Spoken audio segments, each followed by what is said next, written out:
Hey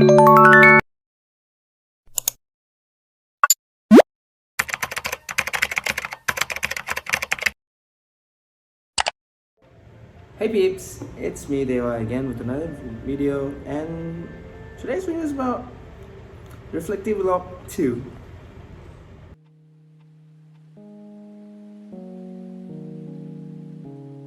So in today's vlog I will be talking about my experiences, what I've learned, and how my documentation project went throughout this whole semester.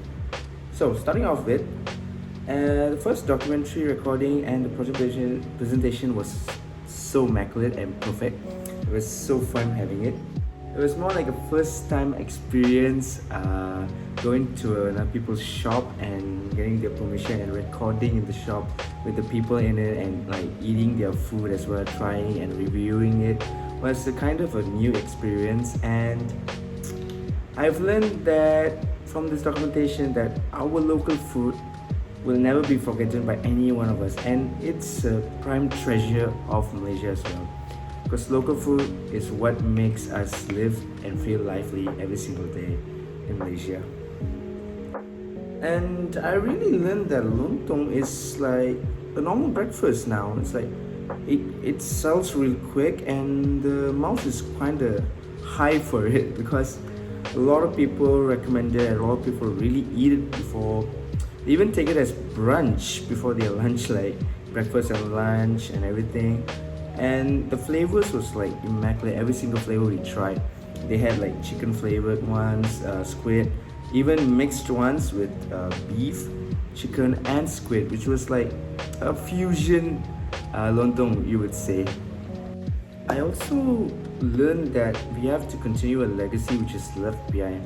Like for this lontong shop owner, he continued his father's legacy as he started to do the lontong shop from the earlys of 80s, and until now he's still running the shop, which is a really good thing and a respectable thing as well, because he's continuing the legacy. He didn't want to like end it right after his father's generation, but he's doing it in his generation, and also he's teaching to his future generation as well, which is like we are keeping in touch with our tradition and we're not forgetting it, and we're continuing a legacy which will be talked on in the future, and so on and so on, which is like really important. And every single person should know that we should continue our legacy, and we should know our roots, and we should always respect them, and we have to protect them no matter what. Talking about what I learned from this documentary, I would say that how do you put it? Like, I would say that I literally learned that continuing or doing something with passion brings out every single good things and good values inside you. Like for instance, for the shop owner, he didn't do the selling of lontong and like making lontong just because it was just a legacy. He did it with passion. He loved doing lontong. He loved making people happy and people enjoy the food he does and eat it with joy. So that makes him really heartwarming and like literally fulfilled. I see that people really enjoy his food, and that's what I would say we should take it from. Like I took from, like I should do something. If I do anything as well, like as long as I like it and I do it with my passion and my full heart and full potential, people will eventually respect it and people will like it, because it's not supposed to everything should be liked or anything, but when you do something with your passion, your full heart, it does eventually come up true, and it literally gives you instead of like backstabbing you or something. So it was a really good thing as well. So when doing this documentary, we had several challenges and everything, but the most challenging part I would say was like getting the permission from the shop owner and like doing an interview which none of us have ever done to strangers in another shop or something, because it was totally new for us. Because as university students, we had to learn the skills to take interviews, but not in a manner that we can just go to the public directly and ask for their reviews or anything, or just without their permission.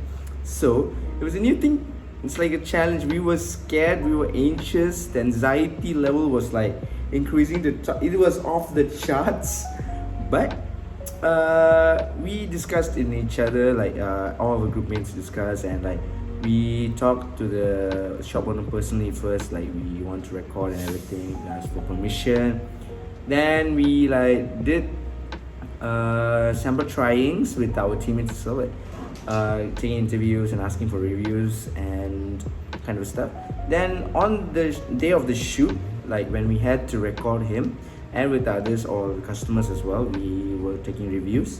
It was kind of really good and it went well, I would say, because we were scared that we would fail or it wouldn't be nice or it would be uncompleted or something. But eventually it did turn out well. We did get the interview really good, well, ask good questions, and the responses was also like really good and like not like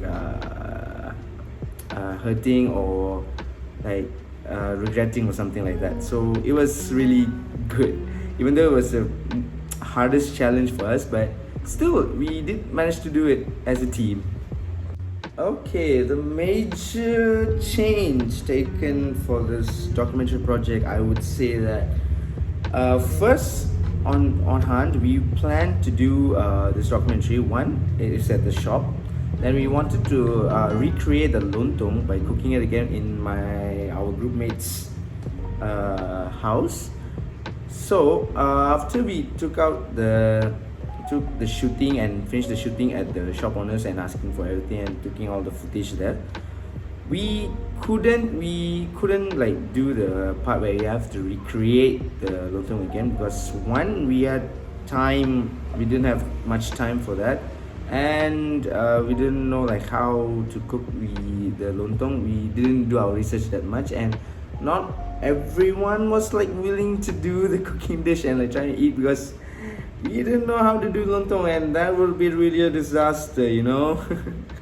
So we just ended up taking the one part which is like at the shop itself, but we thought that even that footage was like so much enough for us for a documentary. And asking the customers and looking at the crowd and asking him about the recipe personally and seeing how he's doing the lontong, making the lontong, was like already enough and fulfilled our priorities and criteria as well. So we didn't have to do the recreation part.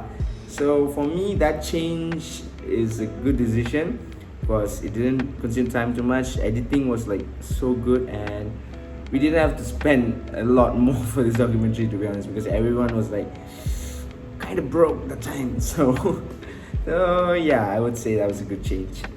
And that's a wrap for today's video, and see y'all in another one, I guess. So bye bye, toodles.